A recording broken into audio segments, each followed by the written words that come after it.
지금 이게 이때까지 개인정보 보호 부분은 관련 기업들이 관심이 좀 떨어지고 뭐야 유출돼 봐야 뭐 적당하게 떼우는 게 그 보안 비용보다는 더 적게 되니까 그냥 살짝 방치하다 사고가 계속 발생하다가 대규모로 지금 정보 유출 사고가 발생하잖아요. 네. 그리고 아마 우리가 모르고 있는 것도 많이 있을 가능성이 있죠. 네, 맞습니다. 네. 그런데 여튼 최근에 저희가 그 정한 방침대로 개인정보 유출이나 뭐 악용에 대해서 제재금을 대규모로 좀 대폭 올려가지고 개인정보 보호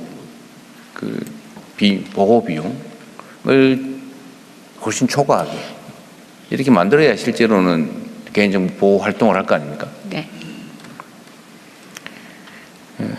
그래서 최근에 이제 과징금 액수가 좀 올라갔는데 여기에 대해서 이거 나만 표적으로 해서 이런 거 아니야? 이런 주장을 하는 기업이 있는 것 같아요. 근데 이에 대해서는 명확하게 대한민국 정부의 방침이 제재를 강화한다라는 것이고 거기에는 어떤 기업의 특성을 전혀 고려하지 않고 법과 방침에 따라 한 것이라는 점을 좀 충분히 설명하면 좋겠어요. 네. 네. 대통령님 말씀하신 대로 개인정보인은 법 위반 행위에 집중해서 뭐 어느 국가나 어느 기업이나 어느 기관이나 상관없이 엄정하게 또 공정하게 그렇게 처분을 내리고 있습니다. 그리고 말씀하신 바와 같이 실제로 신고를 안 한 그런 기업이나 기관이 있을 수 있습니다. 또 은닉이나 폐기 이런 이제 증거가 되는 자료를 그렇게 하는 행위도 사실은 네. 일어나는 걸로 추정하고 있기 때문에 그런 부분은 신고를 오히려 성실하게 한 기업이 좀 더 과징금 감경 같은 그런 혜택을 받고 네. 또 신고가 안 되는 경우에 나중에 절박될 시에 과징금을 저희가 네. 30% 이상 더 추가하는 그런 방향으로 고치고 있습니다. 네, 그런 것도 좋은 방법이고 제가 자꾸 강조하는 것처럼 신고 포상제를 대규모로 도입해가지고 과징금 징수된 과징금의 30%쯤 준다. 그 도입하고 있는 거죠? 지금 이제 은닉 폐기하는 경우에 그 내부자가 아니면 날소가 사실은 잘 그렇죠. 없기 때문에 그런 걸 신고를 할 경우에 실제로 포상금 제도를 이제 그렇게 도입하는 것을 지금 법안을 준비를 하고 있습니다. 그리고 기획예산처랑 그 협의해서 그건 얼마 정도, 네. 어느 정도 할 걸로 지금 기획하고 있는데? 지금 최종 확정을 짓지 않았지만 이제 타 부처의 사례들을 보고 뭐 30% 정도 이런 거를 좀 검토를 해보고 상한 있습니다. 없이 30%. 네. 검토를 기본적으로, 하고 있는 중입니다. 네. 네. 기본적으로 그렇게 해야 내부자들 신고가 가능하죠. 그 시효는 언제까지예요? 네. 아니, 나는 이 직장에서 내가 근무를 하고 있는데 지금은 내가 차마 다니면서 못하지만 내가 5년 후에 명예퇴직하고 신고해야 되겠다. 또는 뭐 10년 후에 내 신고해야 되겠다. 네. 이렇게 생각할 수도 있잖아요. 사실은 증거가 네. 언제까지 그 시효가 있을 거 아니에요? 그렇지는 시효가 있지는 않고요. 증거가 사실은 남아 있어서 확인이 가능하다 그러면 그렇게 처분이 가능합니다. 지금은 시효 없이 그러면 앞으로 20년 후에 발각돼도 근데 대부분은 증거가 남아 있지가 않습니다. 왜냐하면 아니 남아 있다면 자꾸 네. 그런 현실 얘기하지 말고 네. 현재로서는 그렇습니다. 이론적으로 네. 이 정보 유출에 대한 제재는 시효가 없다. 그런 얘기죠. 네. 확실해요? 네. 보통 제재에는 시효가 있지 않나? 이거 아는 사람 없어요? 일반적으로는 모든 제재는 시효가 있게 마련인데. 그 확인해 보세요. 그 그렇게 네. 단정할 일은 아닌 것 같고. 한 번 더 확인해 보겠습니다. 아마 지금까지는 이제 그 증거를 보존하는 그런 기관 그 기록에 대한 보존 이제 방침들이 일정한 기록에 대해서는 1년 이제 아니, 그러니까 까지는 보고하게 되어 있고 그렇다는 것은 네, 중요한 게 아니고 어쨌든 어떤 불법 상황을 제재하거나 할 때 그 뭐 100년 후에도 할 수 있다. 그거 하는 건 매우 문제가 있어요. 그래도 일정 원래 제재는 다 시효가 있게 마련이라는 거. 네, 전반적인 체계를 한번 더 점검을 보고 해보겠습니다. 그 제재 이거 위반을 내부적으로 숨길 수 없게 만드는 제일 좋은 방법은 상당한 시간이 지나서 신고하더라도 결국 책임을 진다. 그것도 엄청난 규모로 라는 게 보편적으로 알려지면 차라리 비용을 투입해가지고 예방을 하겠죠. 그거 한번 잘 검토해 보시고 시효 문제가 적정하게 해야 될 것 같고, 또 한 가지는 이게 지금 최근에 미토스인가 뭐 인공지능 해킹 툴입니까? 네. 뭐 그렇게 볼 수 있나요?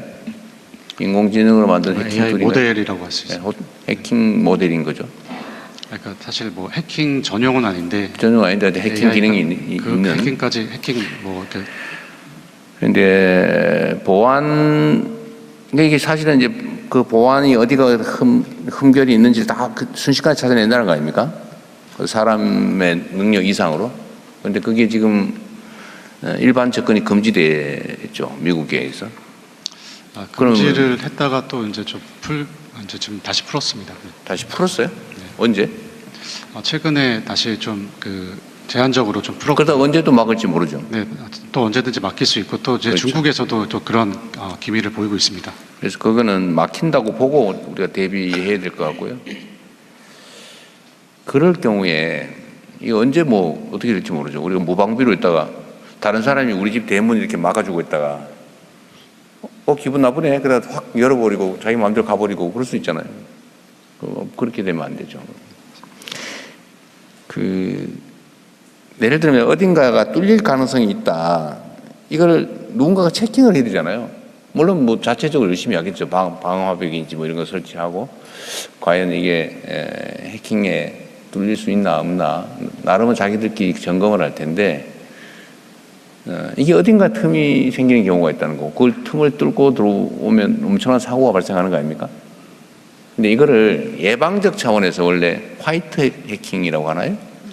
예방적 차원에서 좀 이렇게 이 길이 뚫리는 길이 있나 없나 체크하는 거는 네, 화이트 해커들이 체크를 합니다. 그걸 산업화하거나 아니면 하나의 기관 아니면 기관이나 뭐 이런 데서 한 번씩 뚫리나 안 뚫리나 한번 해보는 거는 혹시 정책적으로 있습니까? 한국인터넷진흥원 합법적 정책적으로 있느냐? 네, 키사에서 그런 모의 해킹도 하고 화이트 해커를 통해서 특정 기관의 어떤 침투를 또 해봅니다. 근데 법률적 근거가 없으면 민간 기업이나 이런 데 뚫고 들어가면은 처벌될 것 같은데?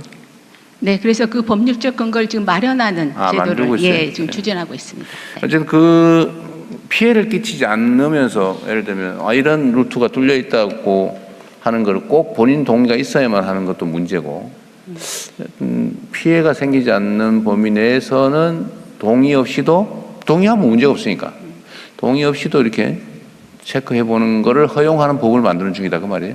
네, 그 일정 기간 동안에 사실 그 기관이나 기업이 열어놓고 화이트 해커가 침입을 하더라도 그게 법적으로 문제가 없을 수 있도록 하는 게 뭐 CVDP 같은 이런 제도들이 있습니다. 그걸 도입하는 거를 지금 추진하고 동의 없이 있고. 어쨌든 네, 뚫어보는 거 네, 그렇습니다. 피해만 그치지 않고 그 동의 없이 가능한 법을 만드는 중이다. 네, 네, 알겠습니다. 그러면 관련 기업들도 사실은 그런 측면에서는 좀 육성할 여지가 있겠네요. 예를 들면 개인이 취미 삼아 하는 수준을 넘어서서 아예 이걸 하나의 사업으로 만들 수도 있을 것 같은데. 네, 아까 그 동의 없이 말씀하신다는 게 해당 기업이 내가 모의 해킹을 하겠다고 하면 그 해당 기업이나 기관하고 합의하에 열어놓는 이런 식으로 하는 그거 겁니다. 뭐하러 법이 필요해? 그냥 네. 하면 되지. 근데 그렇다 그 열어놓는 내가 기관에도 그래서 자꾸 물어보잖아요. 동의 없이 할 수 있게 하는 법이냐고. 네, 그 열어놓는 기관에도 물론 이제 그건 뭐 저희 개보이가 하고 있는 부분은 아닙니다만 그 열어놓는 기관에도 다른 또 해커들이 들어올 수가 있기 때문에 그럴 경우에 이제 일정한 그 요건을 정해가지고 합의해서 하는 내가 계획인 약간 겁니다. 무지해서 그런지 네. 열어놨는데 누군가 지정한 사람이 한번 들어와 보는 그거는 법이 필요 없죠. 그냥 지금도 하면 되는 거 아닌가요? 네, 근데 제가 말한 거는 그런 개념, 그런 아주 심각한 경계감 없이 그냥 운영하는 거의 대부분이 그러고 있잖아요, 지금. 사고 나면은 이제 큰일 나는 거고. 그런데 그전에도 뭐 잘 되겠지 뭐. 설마 이 정도를 뚫겠어. 그런데 구멍이 다 있다는 거 아닙니까, 지금 현재로. 근데 그 구멍을 알면은 대책을 세울 수 있잖아요. 네. 근데 그 예를 들어 국가기관이든지 민간이든지 실질적 피해를 끼치지 않으면서 점검해 주는 거 아닙니까, 쉽게 말하면. 그 점검을 하려면 원래 본인 동의가 있으면 법 필요 없죠. 저건 네. 자기들이 알아서 하는데 뭔 법이 필요해요. 그런데 내가 말하는 거는 정부 산하 기관이든지 아니면 정부가 뭐 위탁을 하든지 아니면 민간이든지 어느 회사에 한번 뚫어보고 실질 피해는 끼치지 않고 통지를 하든지 뭘 절차를 취한 다음에 아니면 정부에 신고하든지 한 다음에 뚫어보고 이런 단점이 있습니다라고 하는 게 허용이 돼야 될 것 같아요. 제가 보기에는. 실제로 피해 안 끼치면 예를 들면 경찰관이 다니면서 나무 집에 가보고 이 담장이 뚫렸네? 이거 도둑이 넘어갈 수 있겠는데? 이렇게 지적할 수 있잖아요. 대통령님. 그렇게 할 수 있는 법적 네. 근거를 만들고 있냐 그 말이에요. 지금 일반적인 모의 해킹은 말씀하신 것처럼 이제 협의하에 다 이루어지고 있는 건 지금 또 되고 있고요. 이제 아마 동의를 일일이 다 받지 않아도 일정 기간 동안 할 수 있는 거에 대한 그 제도 도입을 이제 말씀드린 겁니다. 네, 그걸 좀 더 정정하겠습니다. 대통령님, 네. 과기정통부의 정보보호 네트워크 정책실장입니다. 어디서 일어서서 한번 얘기하십시오. 어디 계세요? 여기 있습니다. 말씀하시죠. 네네. 정보보호 네트워크 정책실장입니다. 지금 현재는 대통령님께서 말씀하신 대로 동의 베이스로 과기정통부도 한 2천여 개 기업들 동의 베이스로 이제 서비스를 하고 있고요. 그건 도와주는 거고. 맞습니다. 예? 그건 도와주는 거고요. 맞습니다. 음. 그리고 현재 저희가 시범 사업을 하고 있는 게 민간 기업하고 공공기관 한 5개씩에서 10개를 갖다가 하고 있는 게 대통령님께서 말씀하신 대로 동의 없이 나중에 언제든지 침투해보고 할 수 있는 걸 시범 사업을 하고 있습니다. 그건 대통령님께서 지적하신 대로 법적 기반이 없기 때문입니다. 그래서 시범 사업이 끝나고 나면 내년 이후에 그런 부분을 갖다가 법 제도화시키고 누구든지 공격해 볼 수 있는 그런 환경을 만들려고 지금은 준비 단계에 있습니다. 그래서 개보위원장이 그런 부분을 갖다가 잠시 내가 설명드립니다. 그게 궁금했던 거예요. 동의 없이 체킹할 수 있는 법적 근거가 있느냐, 만드는 중이냐 하고 있다는 얘기네. 이해했습니다. 그러면 관련 기업들은 자동적으로 생겨날 테고요.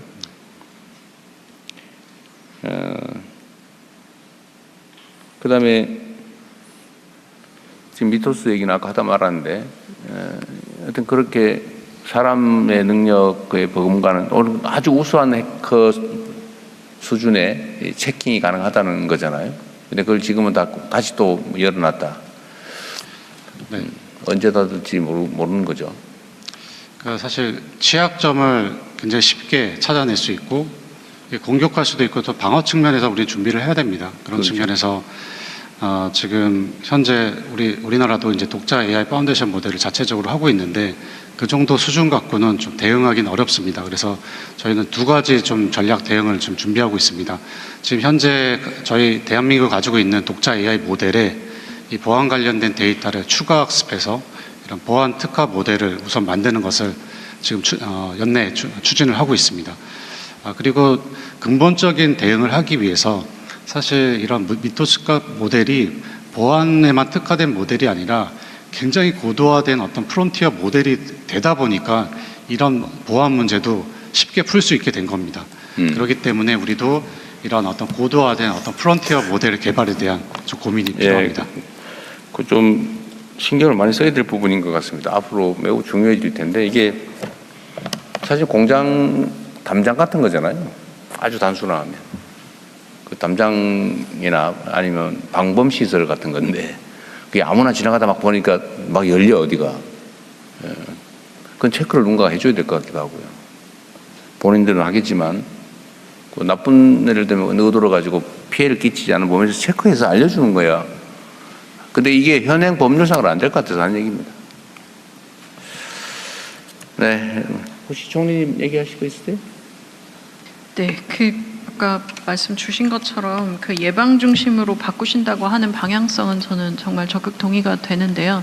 지금 공공기관이나 중소영세기업에 관련된 부분에 실제 정책적 지원을 하기는 하지만 전체 규모로 본다면 이 예산이나 그냥 몇백 개 기업 정도 지원하고 이게 지원 사업이라 이야기되고 있는 경향성이 좀 있는 것 같습니다. 그래서 정식으로 지원 사업을 한다면 저는 제대로 된 규모로 어느 정도의 계획을 가지고 가는 것이 우리가 사업을 하는 의미가 있지 않을까. 안 그러면 이 스타트업이나 중소영세기업들은 이 보안에 대한 그 개념을 갖기도 어렵고 전문 인력 확보도 어렵습니다. 그래서 저는 대통령이 말씀하신 것처럼 법적 기반이 마련된다면 오히려 정기적 점검을 통해서 문제를 알려주는 방식도 좀 필요하다는 생각이 들고요. 이 부분에 대해서는 좀 새로운 방식의 접근이 필요하지 않을까 의견 드립니다. 만약에 그런 법적 기반이 만들어지면 해커 양성이라고 하는 것도 사실은 그냥 일종의 공모 형태로 예를 들면 침투 경진대회를 하든지 해서 그중에 유능한 사람들을 사실 뽑을 수 있잖아요. 실제로 보안 산업이라고 하는 것이 굉장히 유망한 산업이고 여기에 하게 될 전문 인력을 기른다는 측면에서도 저는 전략적으로도 접근해봐야 될 부분이 아닌가. 이거는 사실은 과기정통부 소관 업무고 준비가 돼 있을 테니까요. 네. 그건 다음에 얘기하시죠. 자, 다음으로 그러면 없으면 방송통신위원회 하시죠. 네, 사회를 맡은 방송미디어통신위원회 대변인입니다. 이어서 김종철 방송미디어통신위원장께서 주요 업무를 보고드리겠습니다. 방송미디어통신위원회 위원장